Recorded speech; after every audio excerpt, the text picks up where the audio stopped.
Hello guys. तो आशा है कि आप लोग बढ़िया होंगे। तो आप सभी के डिमांड के कारण मैं इस वीडियो को बनाया हूँ।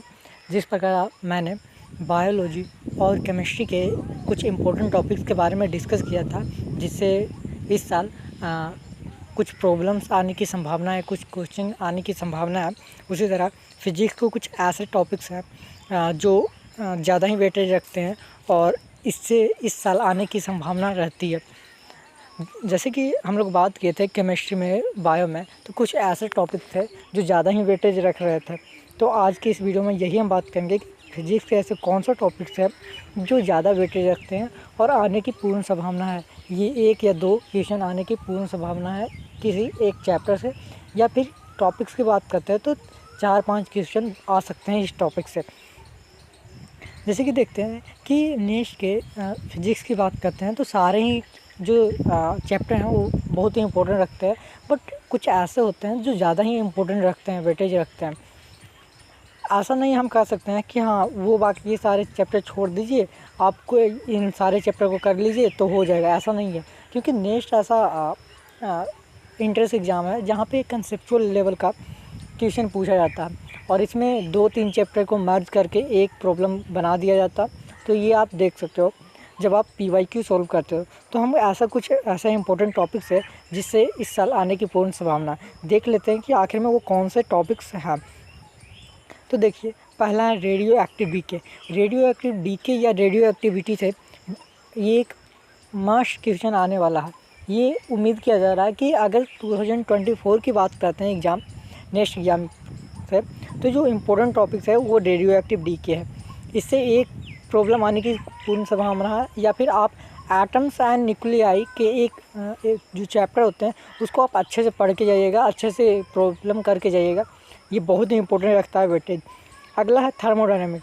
थर्मोडायनेमिक बहुत अच्छा, बहुत ज़्यादा इससे प्रॉब्लम बनते हैं। हर साल 1 ना 2 क्वेश्चन आते ही रहते हैं प्रोसेसर से। और ग्राफ बहुत ज़्यादा इंपॉर्टेंट रखते हैं, वेटेज रखते हैं।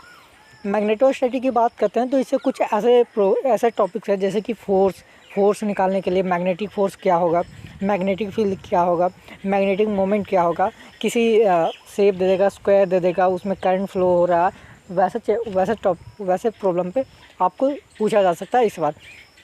रे ऑप्टिक्स का जो मेजर जो मोस्ट इम्पोर्टेंट टॉपिक है वो होता है रिफ्रैक्टिव इंडेक्स। रिफ्रैक्टिव इंडेक्स और प्रिज्म रिलेटेड जितने भी प्रॉब्लम बन सकते हैं उससे रिलेटेड आप कर सकते हो। और वो जो प्रॉब्लम बनते हैं वो काफ़ी थोड़ा सा कंसेप्चुअल होते हैं, आपको अंडरस्टैंड करनी पड़ेगी, क्वेश्चन को अच्छी तरह से समझनी पड़ेगी, उसके बाद आप सोल्व कर सकते हो।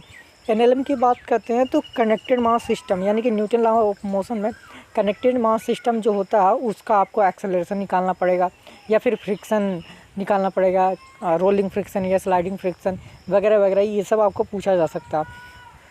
जो रिलेशन होते हैं, रिलेशन बेस्ड प्रॉब्लम, कहने का मतलब विच वन ग्रेड। अगर बात करते हैं प्रेशर की, फ्लूइड में प्रेशर की, तो कहाँ पे प्रेशर ज़्यादा होगा, कहाँ पे कम होगा, यानी कि अगर V1 is greater than V2 है तो इस तरह का आपको प्रॉब्लम देखने को मिलता है। और डायमेंशन, आप ये इम्पोर्टेंट रखिए कि डायमेंशन से एक प्रॉब्लम आने की पूर्ण संभावना है 2024 एग्ज़ाम, नेक्स्ट एग्ज़ाम में डायमेंशन से रिलेटेड एक क्वेश्चन आने की पूर्ण संभावना है। Surface tension of soft solution भी इम्पोर्टेंट है, आप इसको पढ़ के जाइएगा।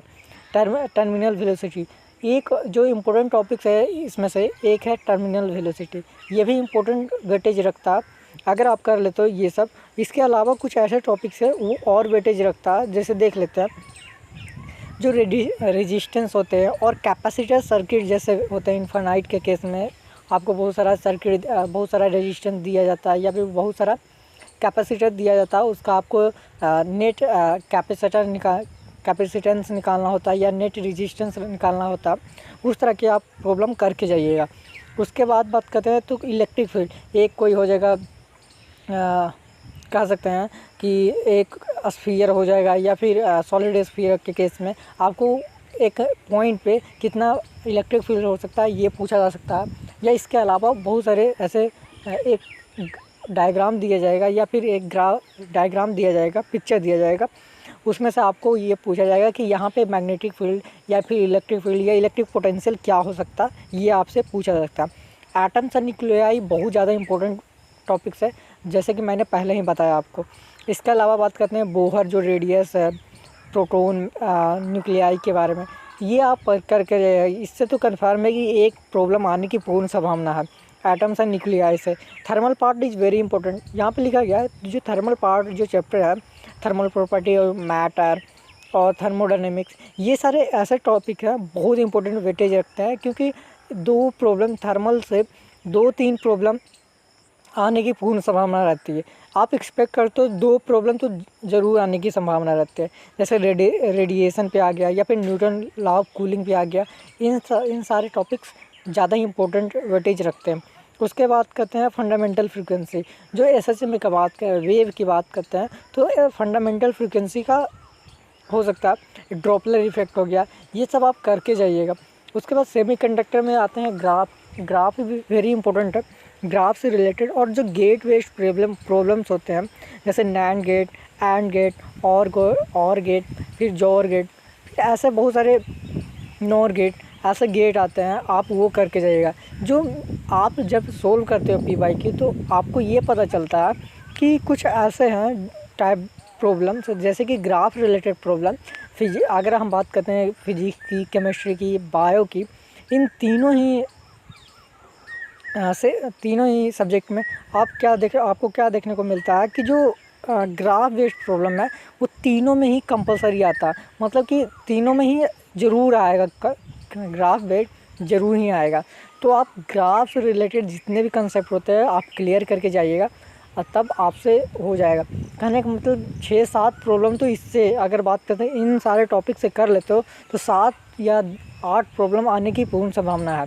ऐसा आप एक्सपेक्ट करते हो 20 मार्क्स इन सारे टॉपिक से आने की पूर्ण संभावना होती है, और आप कर लेते हो तो आपका तो कट ऑफ ऐसे ही चला क्लियर हो जाएगा। अगर बात करते हैं कट ऑफ तो वो एग्ज़ाम के बाद हम अच्छे से डिस्कस करेंगे। काइनेमेटिक्स से बात कर लेते हैं, तो काइनेमेटिक्स और थर्मोडायनेमिक्स, एसएचएम, ये सब ग्राफ रिलेटेड ज़्यादा आता, और उससे रिलेटेड जो प्रॉब्लम आते हैं ड्रॉप्स वगैरह, वो अगर 1 दूसरा तीसरा 3 ड्रॉप है, एक हाइट पे है, तो उन सारे टाइप के जो प्रॉब्लम होते हैं वो आप देख कर जाइएगा। और आज के लिए इतना ही, और आशा है कि आप लोग को ये वीडियो अच्छा लगा होगा। और अगर किसी और सब्जेक्ट के बारे में कुछ जानकारी चाहिए या फिर नेक्स्ट रिलेटेड किसी भी तरह का डाउट है आपको, तो आप हमारे टेलीग्राम चैनल से जुड़ सकते हो।